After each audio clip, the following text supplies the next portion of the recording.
पिछली एपिसोड में आपने देखा कि किस तरह से फ़िज़ा को गोली लग गई थी और ज़ारून और ज़ारा जब उसकी खैरियत मालूम करने के लिए हॉस्पिटल में आते हैं तो इधर ज़ारा देखती है कि किस तरह से अरहम अपनी बीवी और माँ के साथ आ रहा होता है। वो अरहम को देखकर बहुत ज़्यादा दुखी हो जाती है। इधर अरहम को भी बहुत ज़्यादा दुख होता है ज़ारा से बिछड़ने का। वो नहीं चाहता कि ज़ारा से बिछड़ जाए, लेकिन वो जैसे जैसे चलता आ रहा है ज़ारा के करीब आता है उसके दिल की धड़कनें तेज़ होती जा रही हैं। वो ज़ारा से कितनी ज़्यादा मोहब्बत करता था, लेकिन इनकी मोहब्बत तो सिर्फ रास्ते में ही रह गई। लेकिन जब वो इसकी बीवी को देखती है तो बहुत ज़्यादा परेशान हो जाती है।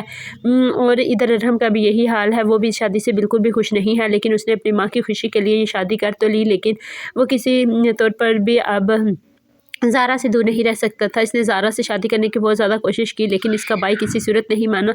इधर ज़ारून जब ज़ारा की तरफ देखता है कि ज़ारा अरहम को देखकर किस तरह दुखी हो रही है, तो वो भी बेचारा दुखी हो जाता है और कहता है कि ज़ारा परेशान ना हो, अल्लाह सब बेहतर कर देगा। इधर ज़ारून ज़ारा को बता रहा होता है कि जैसे ही फ़िज़ा हॉस्पिटल से डिस्चार्ज होकर घर जाएगी तो मैं इसे फ़ौरन शादी कर लूँगा, क्योंकि अब मैं बिल्कुल भी देर नहीं करना चाहता।